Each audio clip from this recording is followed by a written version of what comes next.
My name is Lynn Dulett, and I'm a staff member at New Hampshire Humanities. I am the Director of Annual Giving, and thank you for joining us tonight to Alex's mindfulness writing. This very moment is perfect for writing workshop this evening. And a reminder that it is Poetry Month this month. Mindful writing is the non-judgeful observation of the ever-changing present to gain a healthy perspective on our internalized critics, better manage our preconceptions, and enjoy access to continuously arising wording and ideas. Mindfulness at the desk leads to increased self-confidence in our creativity and stronger connection with others. Alexandria Peary is our New Hampshire State Poet Laureate. We are so pleased to have her join us this evening. She is going to be providing an overview for us of mindful writing, as well as some hands-on practice with techniques that we can all easily replicate at home. This program is made possible by the National Endowment for the Humanities and donations from New Hampshire Humanities supporters. Last year, New Hampshire Humanities supported 567 programs, reaching just under 20,000 people in 127 communities in all 10 counties of our state, and in partnership with 217 other small cultural organizations. If you would like to support our work and learn more about some of the other things that we do, please visit our website at nhhumanities.org. There you can find more information about future talks, our other programs, as well as sign up for our electronic newsletter and learn more about upcoming programming. We want you to participate and we welcome your comments. Our events are governed by the general rules of civil discourse. It is expected that any comments and questions, whether expressed verbally or typed into the chat, will be based on the content of the program and will further a productive conversation between all of us. If you have questions, please use the chat feature, or you can raise your hand using the Zoom tools at the bottom under reactions. Alex will not be monitoring the chat for questions. New Hampshire humanities staff will be doing that. There will be time at the end of the program for questions to be asked. And if anyone has any technical difficulties, please send one of us a chat direct message and we will try to help you out. And without further ado, Alexandria Peary serves as New Hampshire's Poet Laureate. Her 9 books include Prolific Moment, Theory and Practice of Mindfulness for Writing, and Battle of Silicon Valley at Daybreak. The recipient of a 2020 Academy of American Poets Laureate Fellowship, she received the Iowa Poetry Prize and Best of New Hampshire for Inspiring Artists. She specializes in mindful writing, a topic described in her TEDx talk, How Mindfulness Can Transform the Way You Write. She founded Under the Madness magazine, a magazine run by New Hampshire teams, and is a professor in the English department at Salem State University. Welcome, Alex. Thank you, Lynn, and thank you, New Hampshire Humanities, and most of all, thank you for you guys for heroically being with us during this blazingly beautiful spring day. So we're going to have a fabulous hour together. I want to say there are handouts which the Humanities Council, we're not able to put in the chat function. The Humanities Council is going to be emailing everybody after the event, okay? So there's 2 handouts you'll get. One's a trade article on mindful writing that I published, and another one is just a handout with all these terms that I'll be talking about. You can have that in your email. So welcome. It's nice seeing some familiar faces and some new faces. And speaking of faces, if you can turn on your face, we'd really love that. It's nice to see people's faces when you're doing these presentations. Thank you so much. I love these faces. Okay, so let's get started. I will be giving an overview of mindful writing, and then we're going to, as promised, have quite a few hands-on activities with the devices. And then at the very end, we'll have a Q&A. So you'll get a taste of this. So here's the deal. Too many people treat writing like it's public speaking, like what I'm doing right now. They treat writing as though they're with an audience in real time, and whatever they type or write is immediately visible to this reader. So when I'm public speaking right now, for instance, if I use a word I don't like, or something I'm not crazy about with you, I can't stop time and say, oh, I'm gonna pull that phrase out and I'm gonna delete that phrase or change it, right? Because I'm currently operating as a public speaker in real time. But most of us, myself included, give up the present moment when we write in exchange for a set of stressors that are really unpleasant.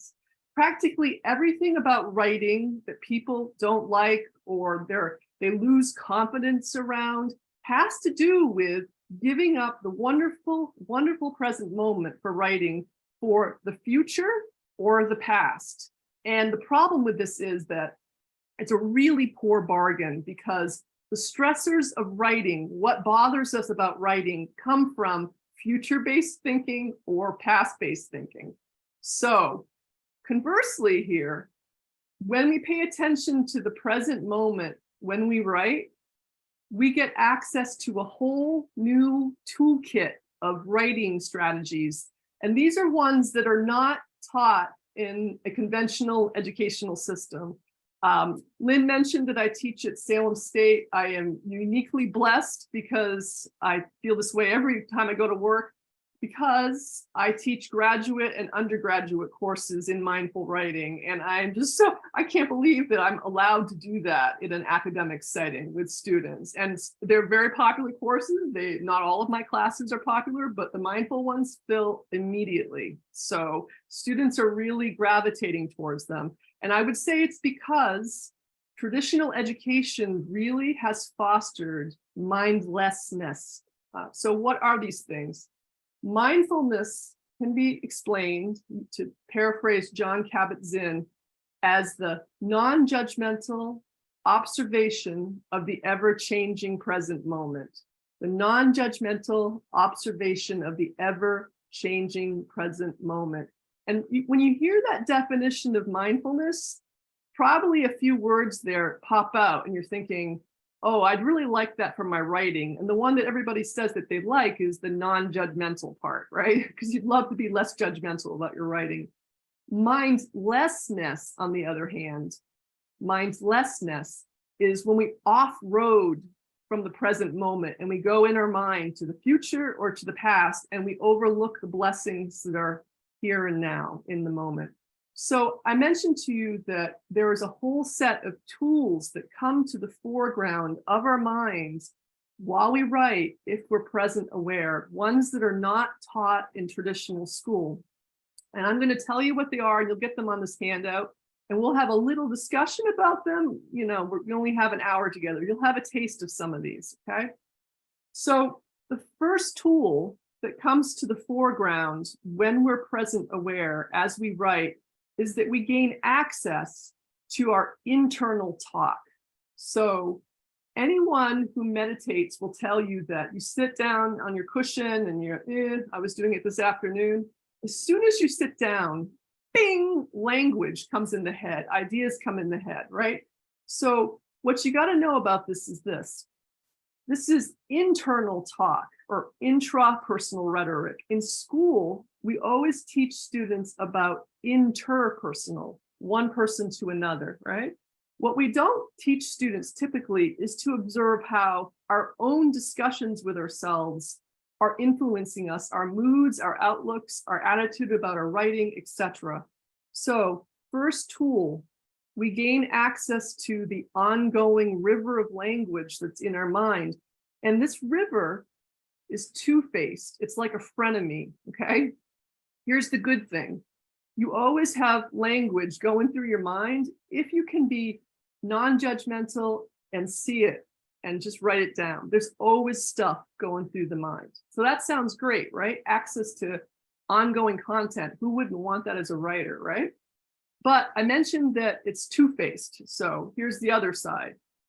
In addition to giving us content all the time, that language inside us also sends signals about our writing ability, preconceptions, and you'll have an experience of this tonight.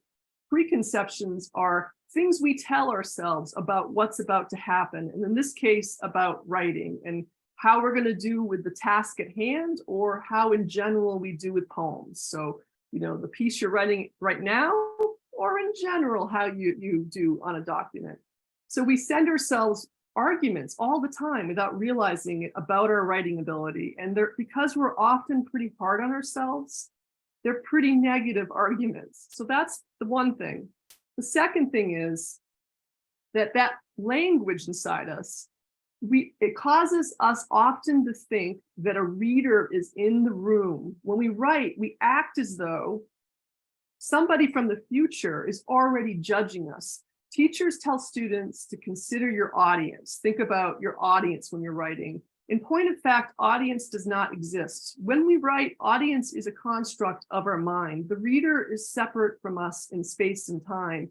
And if we're acting like the reader from the future, or sometimes the past, is in the room with us as we write, chances are we're stressing ourselves out, because the reader from the future, whoever that is, if it's a student, it's their teacher, if it's an employee, their boss, if you're a writer, the editor, whoever it is, the publisher, that reader from the future expects a document from the future, AKA a final draft. And here you are at your desk in the present moment, just trying to write, but you're performing for the future. So that's a stressor. And then two more, and I'll run through these pretty fast, and I want to give you this hands-on experience. So I just said, tool number one is that ongoing river of language, right? And it's two-faced. Tool number two is that we suddenly become aware that everything is impermanent.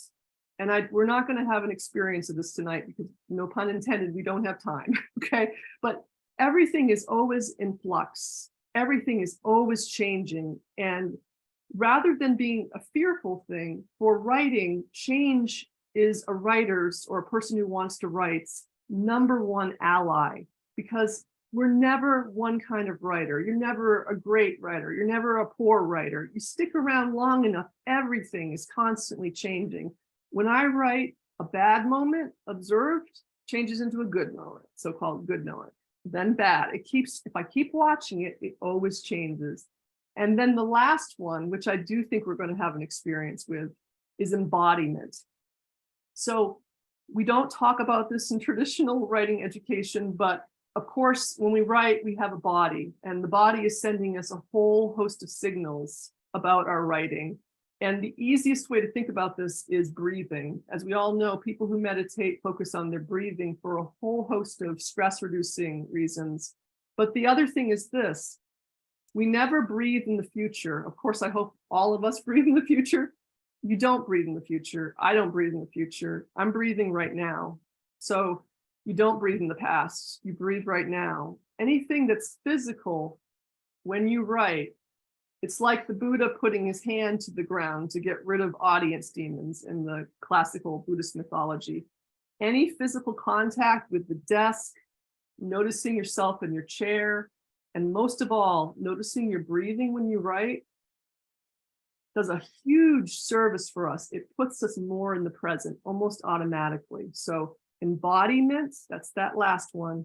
The second one was change. Everything is impermanent about our writing. And third, the first one I mentioned to you is that we have this river of language inside us, and it's two-faced, okay? So I'd like to give you some hands-on experience. Does that sound okay? Do you all have, you know what I'm going to ask, right? I hope you all have something to write with, right? Does everybody have something to write with nearby? Okay, awesome. All right, so let's start off with the first one, okay? I'm going to ring these bells, and I'm going to have to hold them up to you because I do this with my students too, because they look small, but if I ring them without showing, you're going to wonder where this noise is coming from. Okay, so I'm going to be ringing these bells. So when I ring these bells, we're going to do our first of probably 3 mindful writing activities in our time together. This one is called the mind list. The mind list. It doesn't yield writing. Instead, it's a device to get ourselves into the present moment. And so I also, before I do this, I have to say, this is on the handout you'll be getting in your email. I do need to tell you that there really are 3 also large steps about mindful writing. Just put them in our minds, because the first thing we do is step 1. It's this. The first thing to become a more mindful writer is to try to ground yourself in the writing moment. So try to better situate yourself in the present moment to write. That's the first one. And then the second part is you start observing the present moment as it arises with no judgment, because you're not performing for anybody. There's no reader right now. You try to observe the present moment in order to create and to think. And then lastly, and I hope we have an experience of this, we may not, it's a very good idea in any mindful writing sessions to wrap up with some mindful writing self-care, a mantra, or just acknowledging that what you're doing is not easy and that it's worth doing. So some sort of acknowledgement. I like a mantra. I also, every morning, this is my writing desk underneath our Zoom session. And so I literally bow to my notebooks and I say, good day, bad day, thank you. So just acknowledging whatever's gone on with my writing. Okay, and do be patient with yourself, because mindlessness is our main role. That's how we operate in the world. We mindlessly brush our teeth, mindlessly answer our phone, mindlessly talk, mindlessly eat. So big surprise, we also mindlessly write. But this is a great way to make a difference. So, okay, here goes. In the mind list, I'm going to ring the bells. I'm going to walk you through just a brief seated meditation. And then I'm going to ask you to watch your breathing. I'm going to ask you to put your entire mind, no matter what's been happening today, on your breathing. And I'll walk you through that. Then, this is where the list comes into play. If you find yourself thinking, wait a minute, I'm not thinking about my breathing anymore, you got to check in with yourself and say, what am I doing then? And if you think you watch what you're doing, you go, I'm thinking about after this session, or what I'm doing this weekend, or what I'm doing in 5 years. Anything that's future, please open your eyes and put the letter F on your notebook, okay? So don't write down what you were thinking about the future, because it doesn't really matter. It's just the letter F for future. And then, it happens. I put down the pen and go back to watching the breathing. If, as you will, find yourself not watching the breathing, but you're thinking about the past, like 2 minutes ago, 5 days ago, 20 years ago, open the eyes, click on the pen, put the letter P for past. Don't record the mental formation, just P for past. And then go back to watching your breathing. And then the third one is, if you're sitting there and you're like, I'm not watching my breathing, what am I doing? You find yourself judging, like, oh, I like this. Oh, I don't like that. That's uncomfortable. That's boring. Whatever. Please put the letter E for evaluation, okay? You don't need to jot down what you were judging, and it could be, oh, the seat's not comfortable, or I don't like the word sheet just used. Whatever it is, just put E and then put the pen back down. Okay, so has everybody got the first set of instructions? Yeah, are we good? Anybody have anything you want to ask? Because we're about to do it. We're good? So, okay, so here goes. If you can, please, do you see how I'm not sitting like this, that I'm sitting towards the front of my chair? If you're physically able to sit towards the front, and if you can, please have your feet not crossed, have your feet on the floor evenly. And then I'm going to walk you through just to set us up, and then I'll ring the bells, okay? So hands like this or like this. So on your knees or above your knees like this. And just for a moment, check in. Where in your body are you feeling your day so far? Shoulders, the forehead. See how you're doing.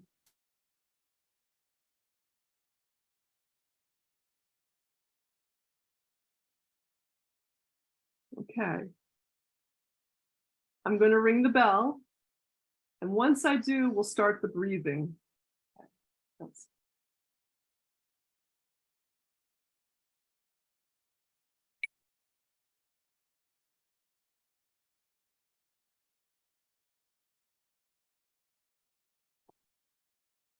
So breathing in, put your entire mind on the physical sensations of the inhalation. And if it helps, think to yourself here. And then breathing out, go as non-verbal as possible. Just watch the sensations of breathing out, the ribs, the skin, the temperatures. And if it helps, then think now. Keep doing this. We'll do this for about, say, 2 minutes. My clock arm, 2 minutes. And if you find yourself off-roading without judgment, open up the eyes, write down F, P, or E. Okay.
Okay. So I'll read my list if someone will read their list. All right. So please feel free to unmute yourselves and whatnot. My list is as follows. You can imagine when you're presenting, this is, you judge yourself and you're also thinking about the future, right? So E, F, E, F, F, E, E, E, E, E, F. Okay, can somebody read their list? Somebody else. I hear a laugh. Whoever laughed, go for it. Do it. I just have E and P. Great. Okay, can somebody, that's awesome, Jackie. Can somebody else give us their list? I had F and E, but there were more E's than I wrote down. I didn't write them all down, and every once in a while I could, but it was mainly for the evaluation, I think, for myself. Yeah. Okay, anybody else? I had, can you hear me? I don't know if I'm here. Okay, I had a P because I opened the door with this class and my puppy ran out and I had to go chase after her. So that was a pass, a big pass. And then an F because I was thirsty. Awesome. So here's the thing. Did everybody have something on the page? If you put something on the page, you had a firsthand visceral experience of mindfulness. Why would I be saying that? Sometimes people say mindfulness is just so abstract. What are you talking about? If you wrote something down, you were mindful. Anybody want to say why? Because you noticed and documented when you were going to past, present, or evaluation. Exactly, Jackie. Typically, that monkey mind, right?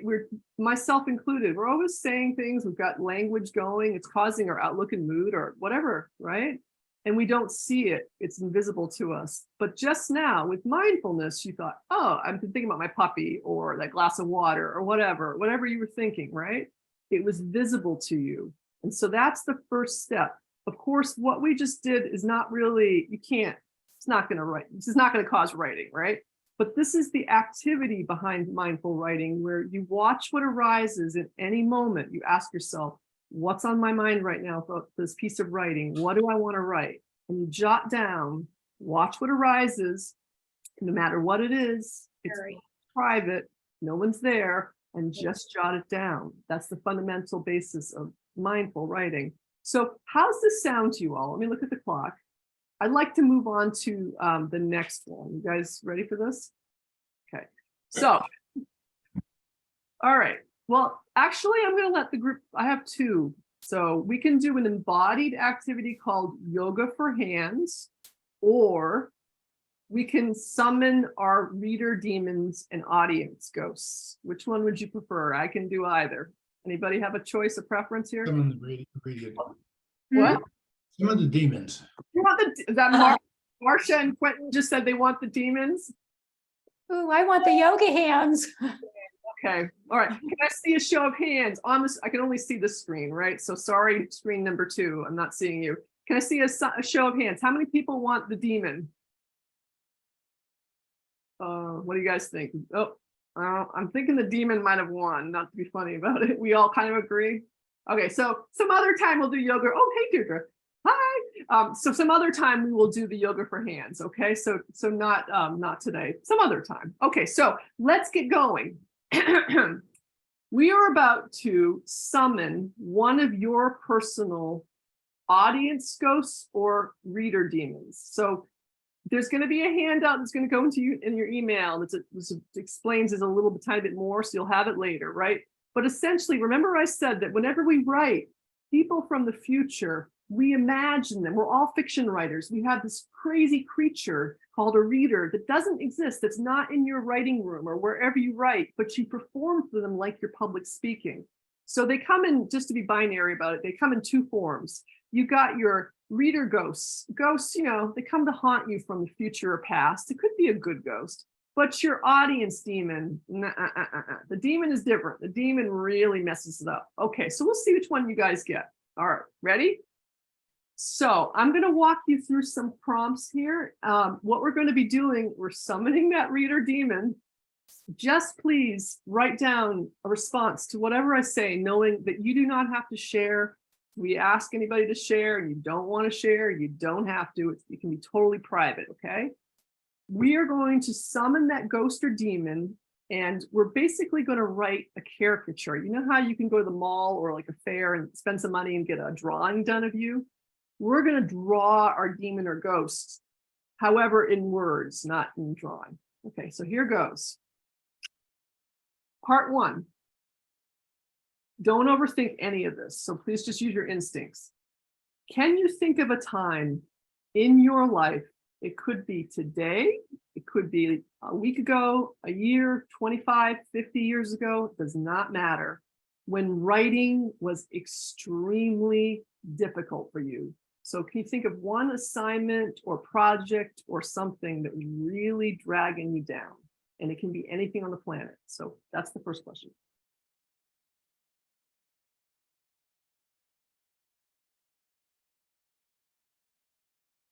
in the chat function. Do you mind just telling us what's the project you had in mind here? So let's just see the range here. Can you put it in the chat? You all know how to do that? So what's the thing you had in mind here?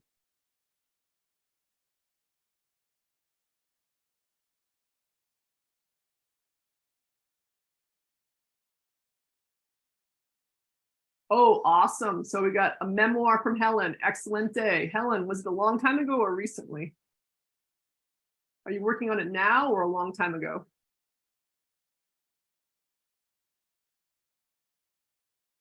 But everybody okay, cool. Other people, just tell us what it is so I get a sense. Oh, awesome. In the second grade, that is perfect. Fifth grade book reports, these are great. Keep going.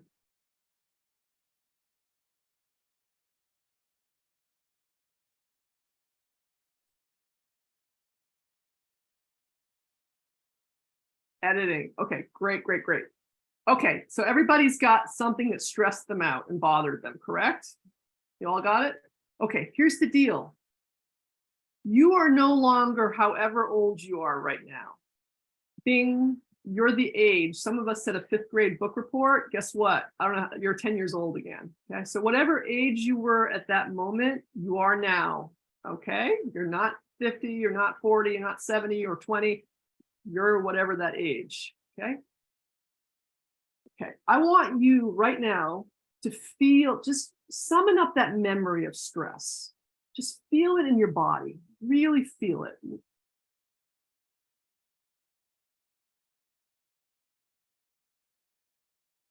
You're working on this thing again. All of a sudden, you're not alone. Someone is in the room with you. Please describe, and this could be completely using your imagination, just their head and neck, and make one detail, like in a caricature, really absurd and ridiculous. Maybe their nose, their ears, the jewelry, their hair, whatever it is, okay? Head to neck.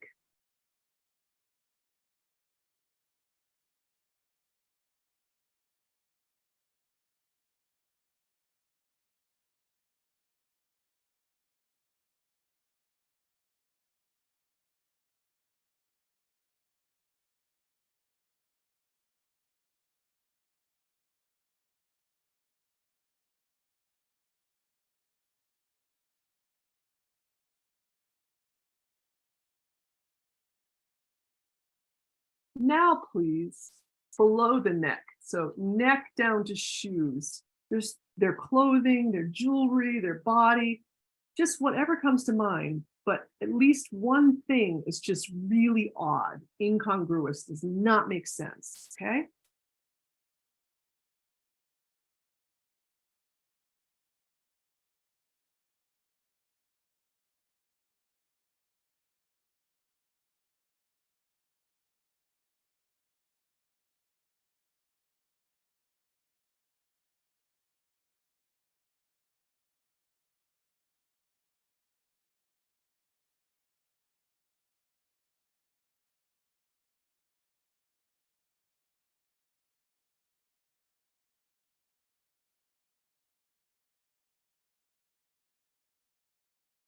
Now, this creature starts to criticize you for your writing.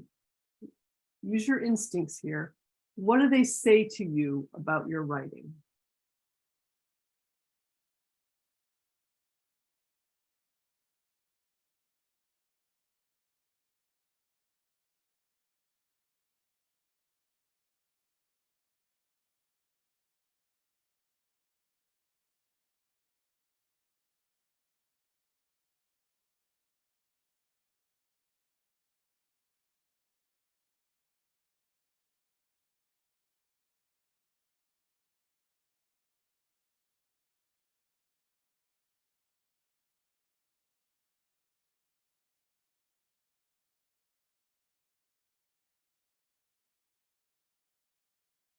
But as you listen to them say these things about your writing, and again, you may be using your imagination, you realize that this person has an ulterior motive for what they're saying. What's the real reason for saying this to you?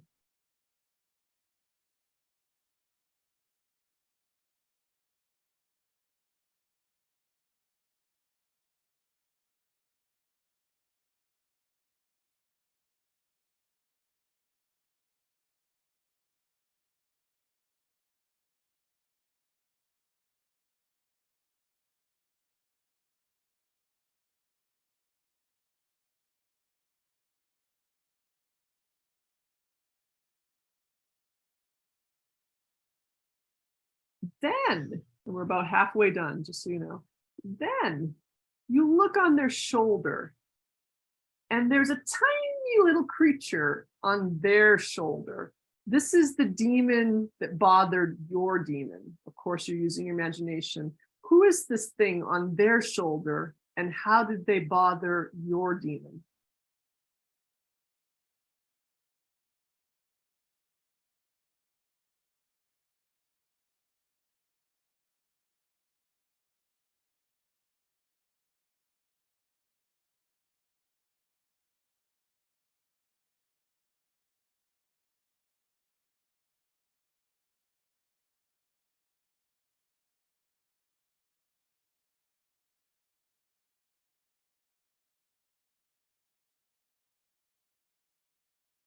Back to your main person. They continue to say things to you about your writing and it's negative. What are they saying? But as they say this to you, they lose control of their language. They're losing control. So how are they losing control as they criticize you?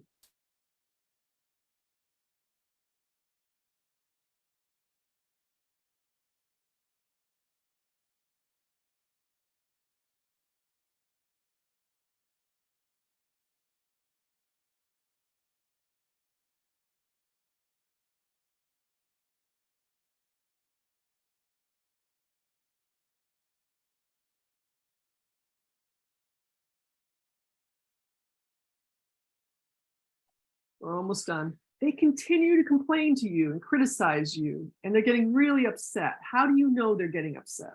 How do you know they're getting upset?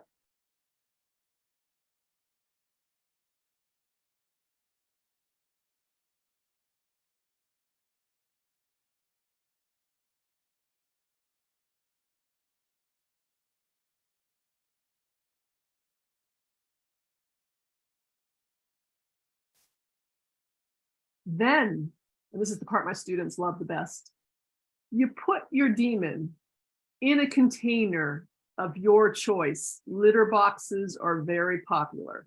So please put your demon in a container of your choice. Elizabeth's got a big smile on her face. All right, a container of your choice. There is something icky, to be really professional about it, icky at the bottom of your container, your choice.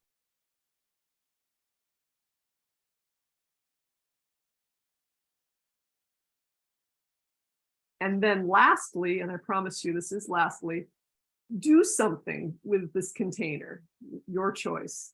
What do you want to do with the container?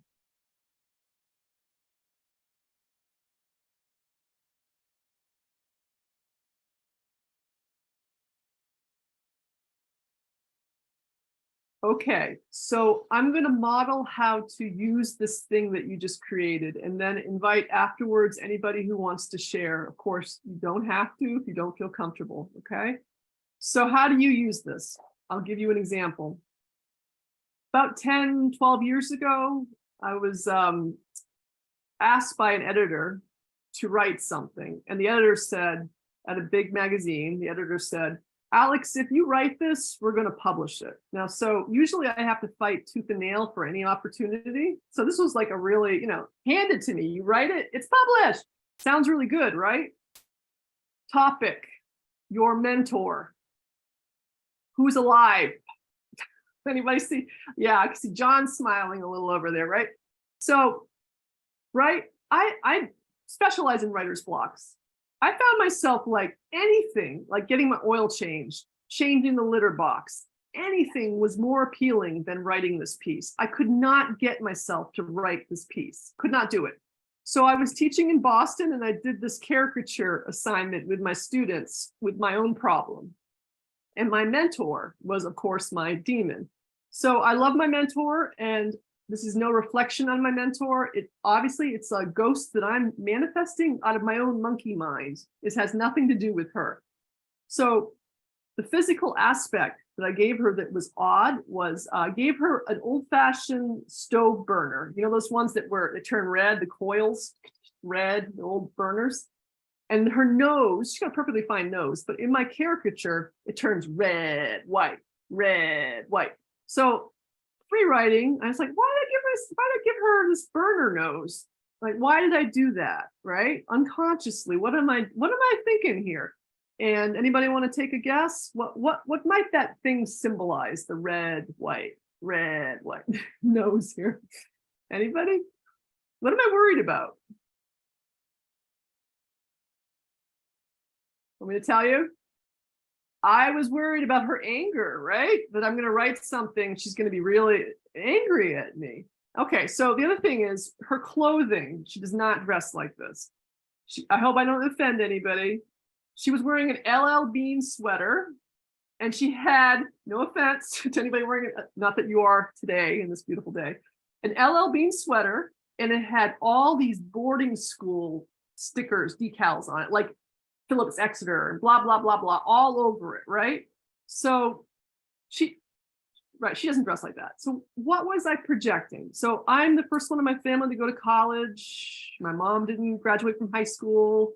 My mentor is one of the oldest, bluest, bloodest families in New England. And clearly, anybody want to take a guess what's going on there? I don't feel like I'm good enough, right? So once I realized that I've got this crazy person, I act like she's in my room with me when I'm working on this piece, but it's all in my head. I'm bringing her from the future and distorting her.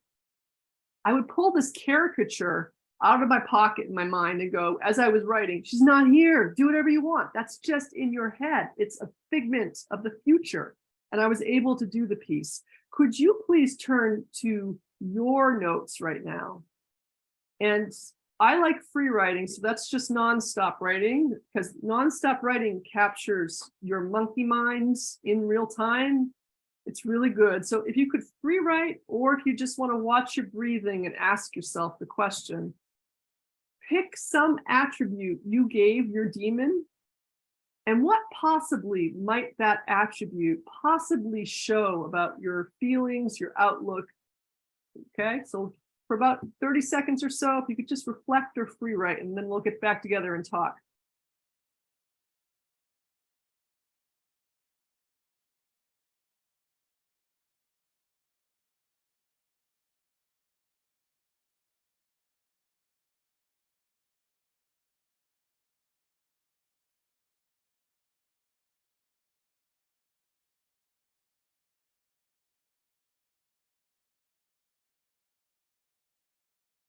Okay, so anybody want to tell us the attribute and tell us what you're thinking, and we can also help you with it too.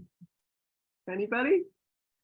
Lynn, shaking your head vigorously, no. Okay, somebody else? I'll do it. Awesome. So it was very odd, actually. The person that I was thinking of had a very small body, the feet almost disappeared, but the head was large, and especially the mouth, like with teeth, and they were shouting at me. Okay, so, and then I realized, well, I actually don't like to be shouted at, and I worry about conflict and people getting super angry at me. So I think that's the one. It was a very weird, super weird image of this person. I don't even know who this person was, but there you go. Susan, thank you so much for sharing that, because here's what I'm thinking, and I could be totally wrong. When you said their feet were so tiny, they practically didn't exist, it's like they're not grounded in reality. They're not like us having to walk on the ground. There's something else about them going on.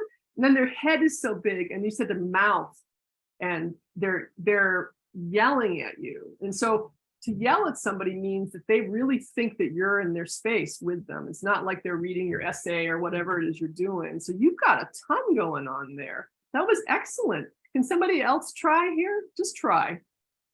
I'll try. Awesome. Okay. Well, this did take place when I was in second grade, and I wrote this story, and I made up the name of a place. And so the feature is, again, a very large mouse, but really, but also had really sensible shoes, like had to be completely, like with black heels and laced up and everything else. This was not how she looked. She was very stylish. I remember this now.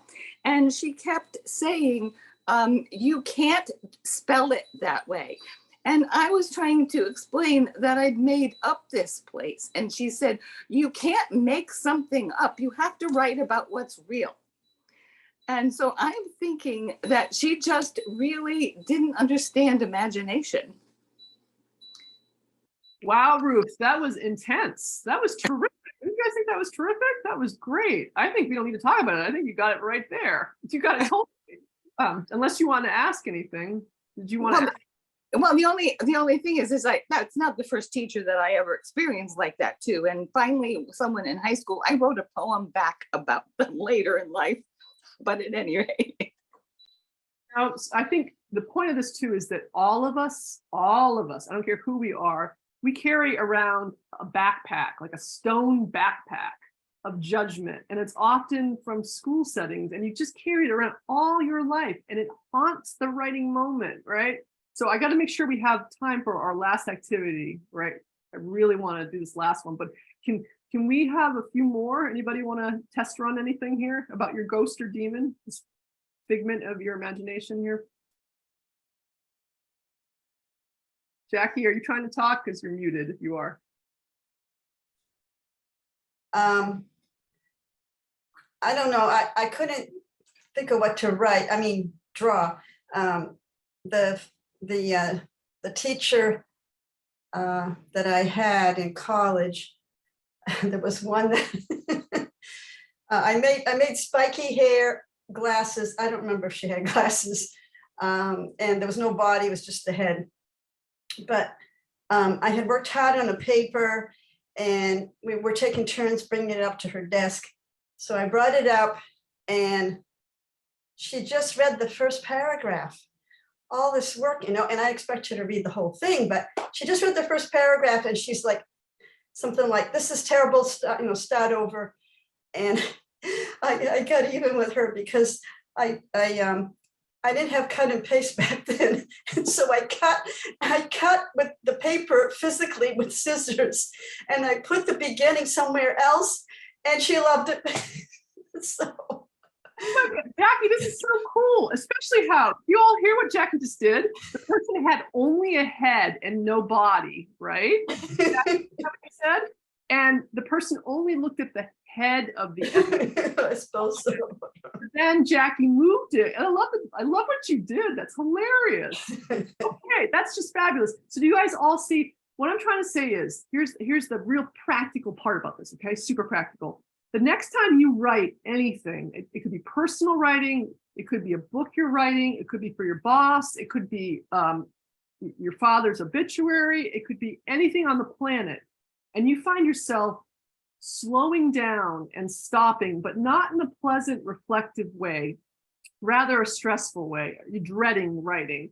Ask yourself, who do I think I am performing for right now? Who do I think is in the room with me that's not here, that's a figment of my imagination?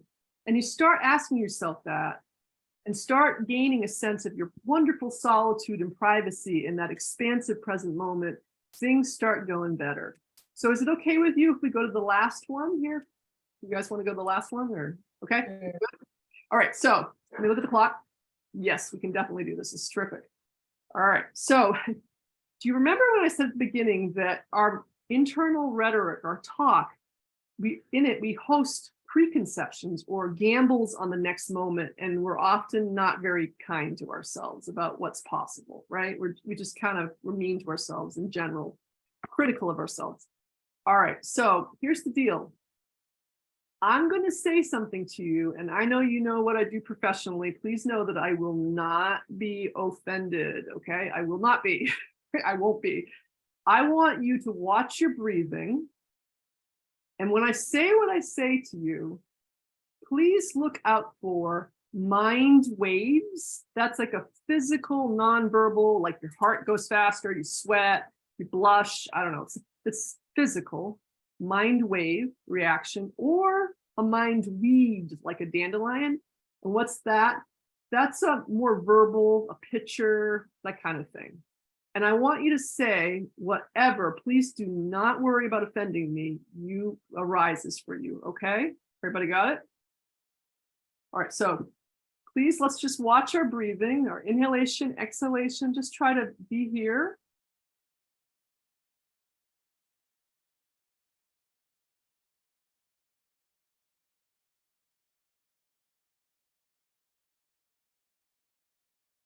You're going to write a poem right now. Can some brave soul tell us what happened when you heard that? And I will not be offended. Please, please, please. No, I'm not going to be offended. Adair, you got a big grin on your face. I don't know if you want to say or if you want to keep it to yourself. I got all excited because I thought you'd be giving us some little help along the way as we try to write our poem. So Adair, unless it's too personal. Okay, great, Sarah. Well, yeah, Marcia. Okay, Adair, if this is too personal, just say so. Do you know where you got it? Like, was it your heart, or how'd you feel that? You know what I mean? Did you see pictures in your head? Like, what if that's too personal? Then I felt excitement. I just kind of felt this rush, just this warm rush, like, oh, this is going to be fun. This is terrific. A warm rush. Okay, if your reactions are, don't worry about offending me. Who was the person? Challenge accepted. That's funny. Who was the person who said something in the chat function a second ago that I said, oh, that I think it was a Marcia? Was that a Marcia? Somebody tell us one more reaction. Like, did anybody have language in there? My students often say to themselves, they say, oh, I heard themselves say, oh, F. You know what I'm talking about, right? They're like, oh, no, we're not. That kind of reaction. I'm sure people in the room are like, oh, no. But guess what? We are writing a poem. So here's the deal. I said poetry because, not just because poet laureate, it's because it's a loaded genre. Most people have very strong relationships with poetry because of school again. You know, maybe they love it. Maybe they're, I really am not good at it. I don't like it. So I picked it on purpose. But guess what? Those preconceptions, you have no idea. Trust me, I've done this probably 500 times. You have no idea what's about to happen. Whatever preconception you had, you're making a gamble in the future that would affect your outlook and how you proceed with this. But I'm going to walk you through it. So what I'm going to ask you to do, please, is jot down without self-censorship, knowing you do not have to say afterwards, you do not have to share. Whatever arises to what I say, I'm going to give you line by line prompts, so you don't have to worry about the structure. And of course, later on, if you want to mess with it and do whatever, it's your writing. But just for now, I'm going to be kind of a dictator and just show you the structure. Write down whatever arises without judgment. Okay, so here goes. First part, just visualize this. Inside you right now, there's an entire landscape in you. There's a landscape in you. First line of the poem. In the middle of the landscape in you, there is a natural or man-made, human-made object. Don't overthink it. What's in the middle of you?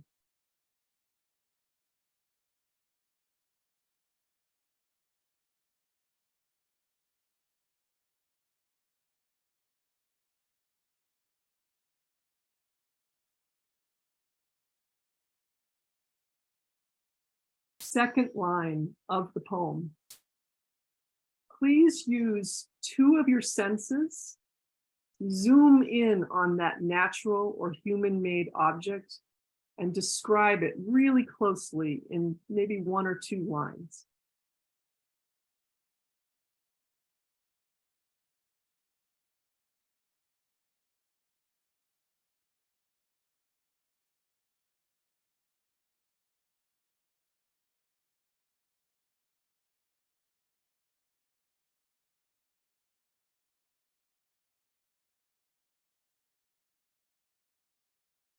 Next line.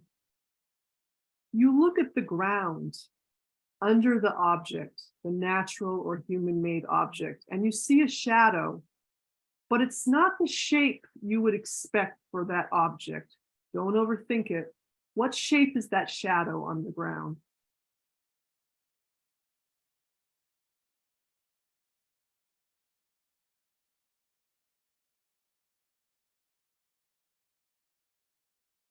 And you look in the shadow and you see an object from your childhood way back in the shadow. What object from your childhood?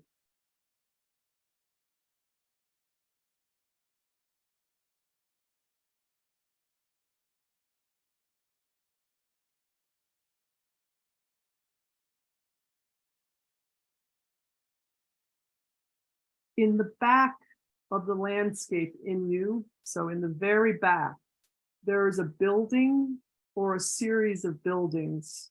Don't overthink it. What building or series of buildings is in the back of you?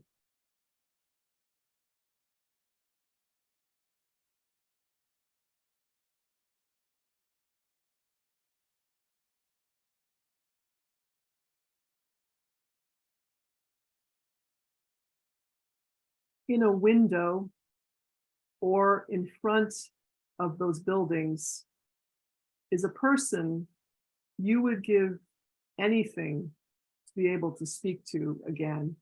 Who is this person and what are they doing?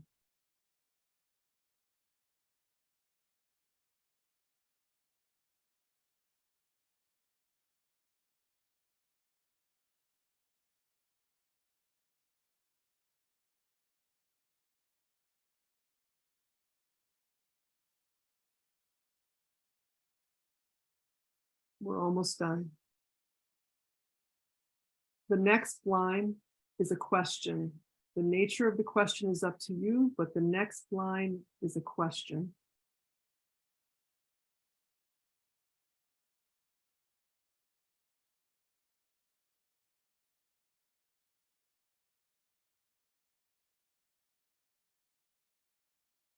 Back to the natural or human-made objects. Please describe the environment or the climate around this object in the middle of you.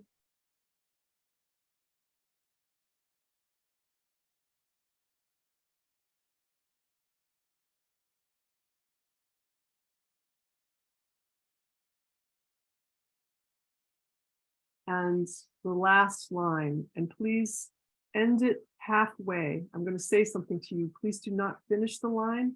Either do ... or a dash. Something's about to change in that climate or environment. What is it? ...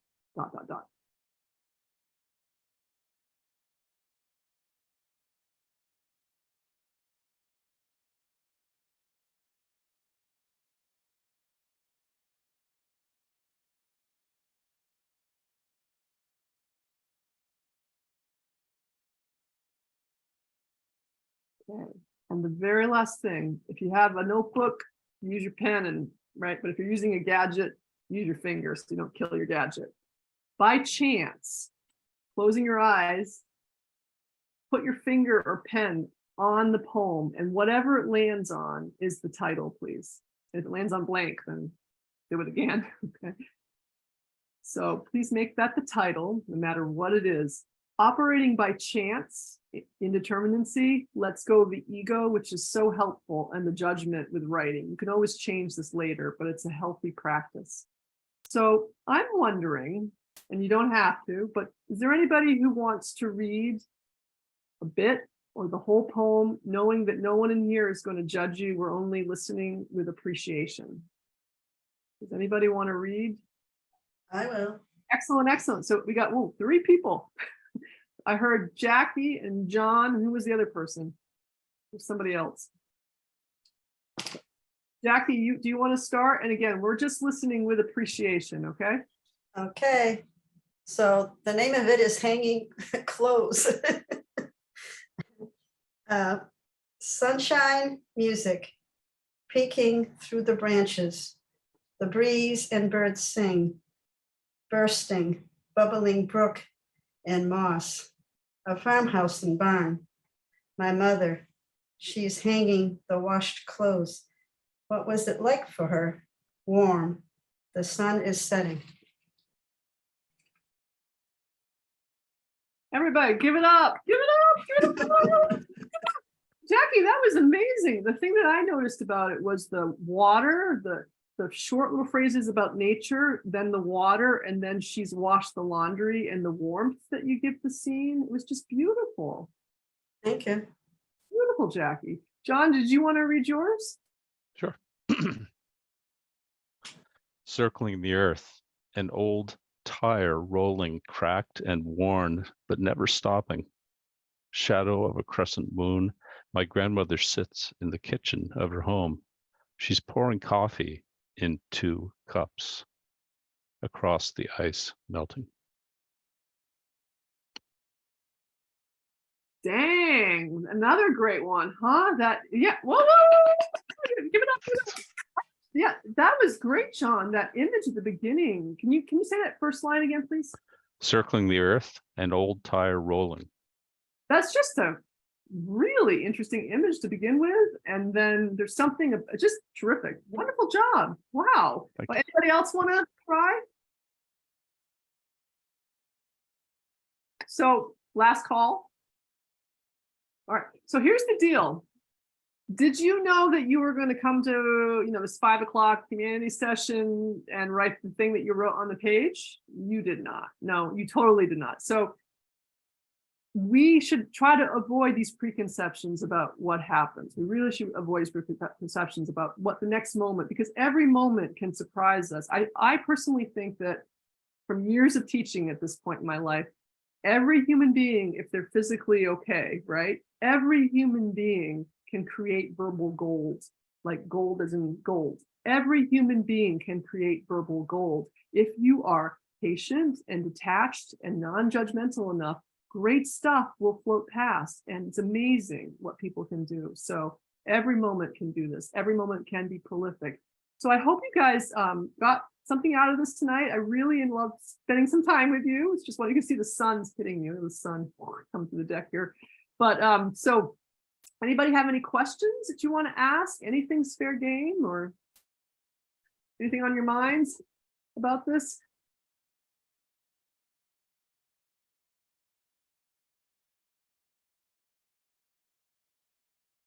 I think I'll put it in practice. Was that John? Yeah. Like what, John? What are you going to put in practice? Just sort of an approach to trying to cultivate mindfulness. Alex, I was wondering if you have any advice for writing mindfully when you're also under extreme pressure. I'm so glad Rebecca asked that. I get that a lot. And sometimes people think what I'm talking about is just for poetry, all genres. So this week, I have projects all the time that I have to do under pressure. I won't tell you what they are, but trust me, 2 of them this week. And so here's the deal. If you can watch your breathing and just calm it down, it's almost like the moment becomes an accordion folder, and it opens up, and suddenly you feel like you have more space and time, paradoxically. You know how when you're dreading something, or you're feeling like, oh God, I got this due real soon, you start just anticipating the future, and you probably start resenting yourself because you're using up your own time. You know that feeling, Rebecca, what I'm talking about? Mm-hmm. So just realizing, I mean, the present moment is very expansive. And not only that, for instance, if I have something that's really stressing me out writing wise, I'll start free writing like crazy. And again, free writing is nonstop. You ask yourself a question, you just track the mind, you're tracking the river. And ideally mindful free writing, combining that with watching the breathing. Sometimes my students will say that, why would I want to free write when I have a paper due? It seems like a waste of time. Au contraire, when I do that, suddenly I'm kicking out all that monkey mind and I'm able to focus, and I'm able to write faster, paradoxically. Does that make sense, Rebecca? Mm-hmm. Thank you. So just do something to notice where you are. And I would say mindfully free write, even if it's like, why is this stressing me out? What can I do right now to not be so stressed out, and see where it goes? That was a great question and very practical. Does anybody have anything else you wanted to know, or?